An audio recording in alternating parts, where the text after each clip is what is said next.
Hanggang sa mga 200 tayo, yan. I changed my mind, Brother Gula. Scary encounters oh my God.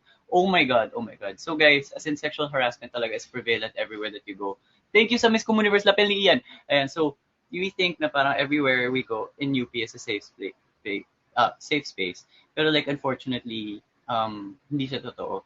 Kasi ang dami pa ring case, ang daming times na ako na sexually harassed, umuwi galing training. Kasi uuwi ako 12, 'di ba, galing training. Tapos every time na maglalakad, so pag hindi ako makasabay dun sa friend ko si Marco, na dinadaanan ako pa uwi kasi hindi pa ako nagkakotse nun. As in, every time, as in may lalapit sa'yo, tapos parang layayain ka, huy kuya, gano'n, gano'n. So, yun. Like, sa mga viewers, di ba, nakaramihan, bata na nasa school, ganyan.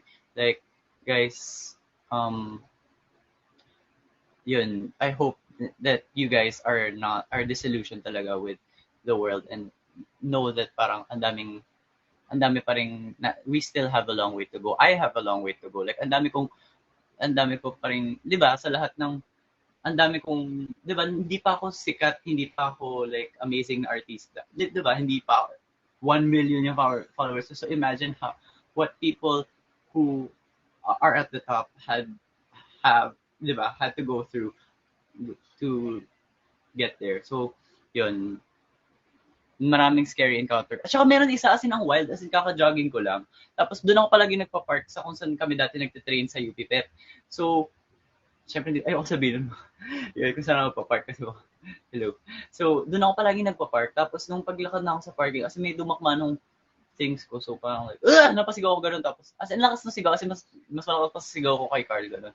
So, yun, buti na lang, like, tropa-tropa ko yung guard, ganun. As in, tas, wala, yung nag-harass, as in, lakad lang siya. So, di ba, for us, it's traumatizing, but then, sa mga perpetrators, it's just a regular Tuesday. Ganun. It's sad. Yeah, so thank you 185 ano na tayo, diamonds. Wahoo!